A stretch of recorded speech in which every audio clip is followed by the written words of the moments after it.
wish you could see yourself just sitting there on my chair. Coucou tout le monde, j'espère que vous allez tous bien. Aujourd'hui on se retrouve dans une nouvelle vidéo et je vais vous parler des 12 tendances pour ce printemps-été 2020.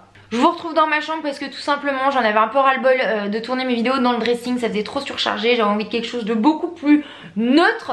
Du coup voilà, c'était mon petit 36-15 my life. Le point positif de ce confinement, c'est que ça m'a laissé le temps de potasser un petit peu le sujet et donc du coup de répertorier 12 tendances.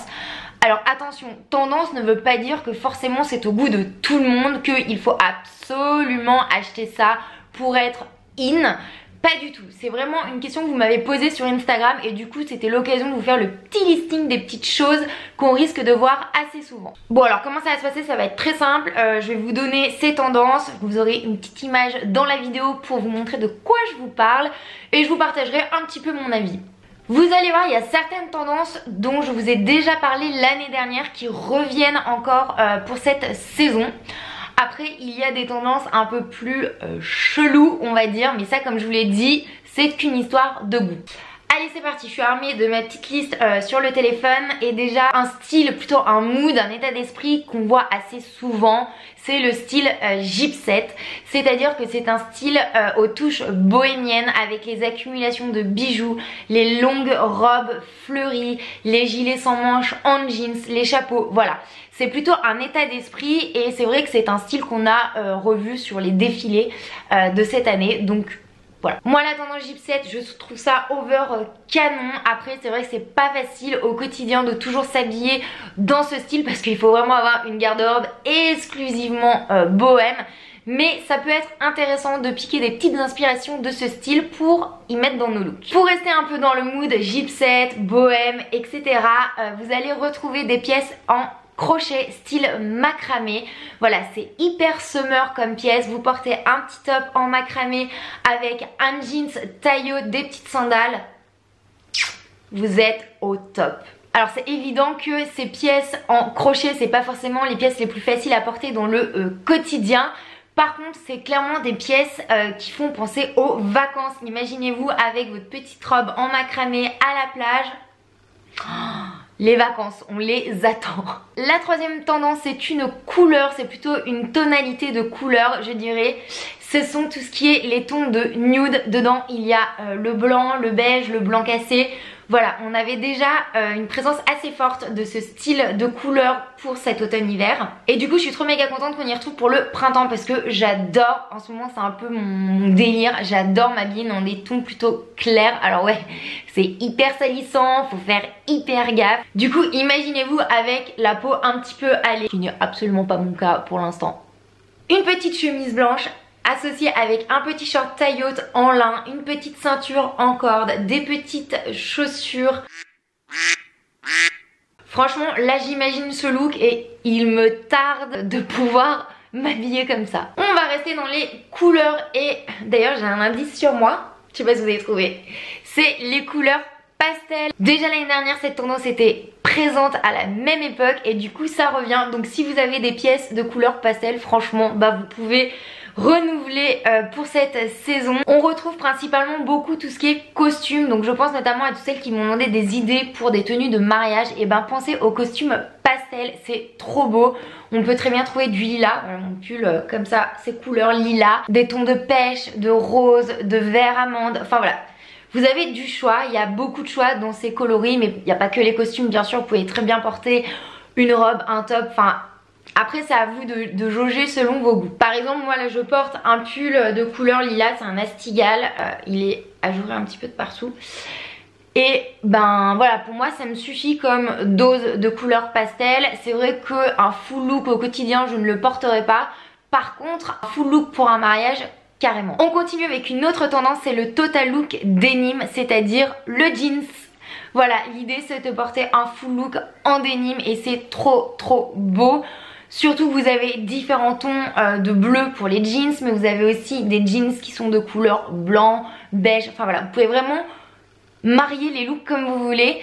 Donc vous avez le full look avec le jeans et la chemise, c'est canon, mais vous avez aussi la salopette en jeans, vous avez les robes, vous pouvez très bien porter pareil je sais pas, une blouse en jeans avec un short. Enfin ça c'est vraiment comme vous voulez. Donc voilà, c'est une tendance qui revient et ça pour le coup c'est plutôt cool parce que je suppose que tout le monde a des pièces en jeans dans le dressing. On continue avec la 6e tendance, c'est plutôt un style sur les pièces. On retrouve les manches ballons. Déjà pour cet hiver elles étaient hyper présentes et pour ce printemps-été les manches ballons reviennent de ouf, que ce soit dans les tops, que ce soit pour les robes. Moi j'aime beaucoup, je trouve ça très joli, c'est hyper élégant, les petits tops un petit peu décolletés avec les manches ballons que vous portez avec votre jeans taille haute. J'ai une petite préférence pour les jeans taille haute, c'est vrai, voire les mêmes jeans, mais bon ça après c'est qu'une histoire de goût. C'est trop beau et aussi les robes. C'est magnifique, les robes hyper cintrées avec les manches ballons. Il y en a beaucoup en ce moment sur les e-shops. Vous en avez des fleuris comme des tons unis. Et je trouve ça très beau comme pièce pour, je sais pas, une soirée entre copines, un apéro. Et même, ça peut être une idée de look pour un mariage. C'est encore une tendance qui revient pour ce printemps-été. C'est la tendance du tie and dye. Je sais pas vous, mais clairement, ça fait faire un retour dans les années 90. C'était une énorme tendance. Et l'année dernière, elle était de retour. Et du coup, pour cette année, on retrouve encore des pièces. Je pense notamment à la marque ONUI Shop. C'est une créatrice qui du coup elle c'est vraiment sa marque de fabrique. Donc je vous mettrai son compte dans la barre d'infos. Et il y a des pièces beaucoup trop canon. Du coup la tendance du tie and dye, vous pouvez trouver des do it yourself. Vous pouvez faire vous-même sur vos affaires avec un petit peu de javel. Alors bien sûr ne prenez aucun risque en faisant vous-même un do it yourself, notamment en utilisant la javel. Mais voilà, c'est vrai que vous pouvez le faire vous-même si vous n'avez pas envie d'acheter des pièces de ce style. Comment porter le style tie and dye, des pièces tie and dye? Alors il faut savoir que c'est des pièces quand même assez fortes. Personnellement je vous recommande de porter un top ou un bas, mais pas un full look tie and dye parce que ça risque de faire un peu trop d'informations. Mais voilà, vous portez votre t-shirt tie and dye ou votre pull comme vous voulez, avec un t-shirt blanc, un jeans, une jupe, enfin vraiment c'est en mode summer. Autre tendance qu'on a revue de ouf sur les défilés cette année, alors c'est une pièce, on aime, on n'aime pas, moi je vous donnerai mon avis après, c'est le Bermuda. Je n'aurais jamais cru que cette tendance allait revenir. Personnellement, ne jamais dire jamais, mais personnellement je suis pas spécialement convaincue. Je ne sais pas si un jour je me vois porter un Bermuda. Tout simplement pour ce que j'ai vu comme exemple de nana qui portent des Bermudas. Souvent c'est des très grandes filles, très élancées et c'est méga canon. Je fais 1m67 donc j'ai une taille moyenne. Mais c'est vrai que j'ai peur que ça ait un côté où ça me rapetississe. Je sais pas trop si ça se dit, où ça me fasse course patte. Je suis pas certaine que ça me mette bien en valeur. Après il faut voir peut-être avec un Bermuda taille haute porté avec une ceinture. Faut voir. Après j'ai pas ce style de pièce dans mon dressing. Je ne sais pas si j'en achèterai. Peut-être que j'irai essayer en boutique pour me faire une idée. Du coup le Bermuda, c'est une pièce tendance pour ce printemps-été. Il y a aussi un style qui va être tendance. Je ne sais pas si c'est le confinement qui a un peu inspiré ce style. En fait c'est le retour du style sporty chic où en fait on porte très clairement nos tenues sportswear avec des talons, avec des petites sandales. Voilà, on fait vraiment rentrer ce style dans un look du quotidien sans avoir un côté négligé en mode pilou, mais plutôt en mode hyper recherché, hyper classe, hyper stylé, hyper élégant. Alors c'est pareil, on ose, on n'ose pas, on fait un peu comme on veut, mais c'est vrai que de ce que j'ai vu c'est quand même super canon. Après il faut essayer et puis si ça nous plaît pas, c'est pas grave. C'est une tendance, comme je vous l'ai dit, on n'est pas obligé absolument de porter toutes les tendances de cette saison. On va passer aux tendances des chaussures, ce sera les 3 dernières tendances. Alors il y a je les ai surnommées comme ça, les ugly sandales. Il y a eu les ugly baskets et là il y a les ugly sandales. Je sais pas si vous voyez un peu, enfin moi je sais que j'ai eu un prof en primaire qui portait ça. Vous savez c'est un peu les sandales style sandales, j'aimerais dire sandales allemandes mais je ne suis pas sûre de mes sources, où il les portait avec des chaussettes. Alors c'est pas cette tendance là, chaussettes et sandales, hein, mais c'est vraiment le style de sandales et du coup je préfère les appeler ugly sandales parce que en soi c'est vrai que c'est pas des chaussures qui sont belles. Si vous en avez eu gamin, bah peut-être que ça vous a un peu marqué. Moi je sais que j'en ai eu et franchement j'avais trop honte de mettre ça, je trouvais ça tellement moche. Mais voilà, c'est une tendance de ce printemps-été, notamment Chanel.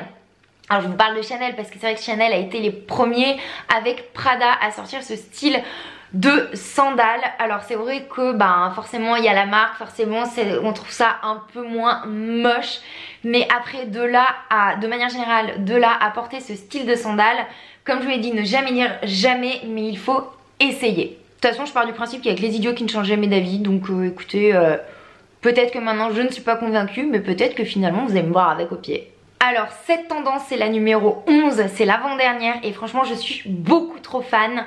C'est le retour des baskets basiques. Mais qu'est-ce que ça veut dire? C'est le retour des baskets style New Balance. Elles font fureur, elles font un carton sur les réseaux. D'ailleurs si vous cherchez un petit peu sur internet les New Balance, elles sont sold out de partout ou alors il ne reste que des grandes pointures. C'est ce style de basket, retour aux basics, pareil, c'est des baskets un peu au modèle old school mais qui reviennent de ouf, que l'on peut porter super bien, c'est hyper canon je vous promets, avec un costume par exemple, c'est trop classe. Vous mettez votre costume, un petit top en dessous et vos baskets, promis, c'est trop canon. Dans le retour aussi des baskets basiques, vous avez le retour, moi je dirais que c'est pas une tendance puisque ça reste un indémodable, c'est le retour des Converse, voilà. Cette année, abusez de vos Converse, ressortez-les, nettoyez-les parce que je pense que tout le monde a plus ou moins une paire de Converse dans son dressing et du coup c'est leur retour. Donc voilà, on revient un peu aux baskets simples en mode un peu vintage quand même dans l'esprit et j'aime beaucoup trop cette tendance. Et la dernière tendance, c'est le retour de la mule aussi. La mule est de retour, donc quand je vous dis mule, c'est pas la mule comme on l'imagine avec la chaussure fermée sur le devant. Vous avez en fait la mule qui a une lanière sur le dessus tout simplement, mais des lanières un peu plus élaborées. Vous avez des lanières capitonnées, vous avez des lanières où c'est des fils en fait entre eux, vous avez des lanières tressées, voilà. Vous avez plein de modèles qui existent. Petit talon, haut talon, ça dépend vraiment de vous, comment vous êtes à l'aise pour marcher de manière générale. Du coup voilà, donc c'est la petite chaussure pour ce printemps-été qui est trop belle à porter. Franchement avec tout en fait, soit avec des robes, avec des pantalons, avec des combinaisons.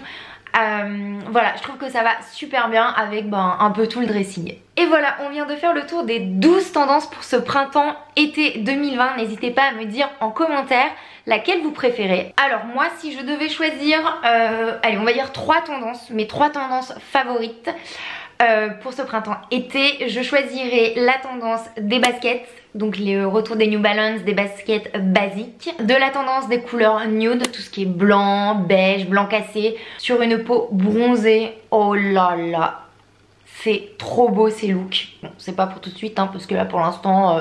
Et la troisième, ce serait...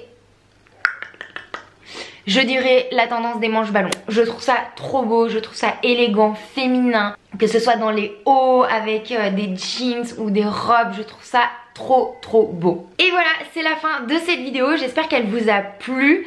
Je tiens à préciser, comme je l'ai dit au début de la vidéo, les tendances ne veut pas dire qu'il faut absolument les suivre. C'est plutôt une manière de vous dire, bah voilà, ce que vous allez potentiellement retrouver en boutique, ce que vous allez aussi pouvoir retrouver sur les réseaux, et puis c'est une manière aussi de vous inspirer avec déjà les pièces que vous avez dans le dressing. N'hésitez pas à me dire en commentaire quelle tendance vous avez préférée. Moi j'ai bien hâte de savoir, en mode petit sondage. Et n'hésitez pas à me retrouver aussi sur Instagram, comme je vous le dis c'est le réseau social où je suis le plus présente, notamment en story dans mon quotidien. Et d'ailleurs pour la petite aparté, cette semaine j'ai fait un live. Ça faisait genre 3 ans que j'avais pas fait de live et c'était vraiment très cool. J'ai passé un super moment avec tout le monde, donc j'espère que vous serez présents pour le prochain. Et le petit mot de la fin, prenez bien soin de vous pendant ce confinement. Je vous fais des gros bisous. You don't have to be afraid.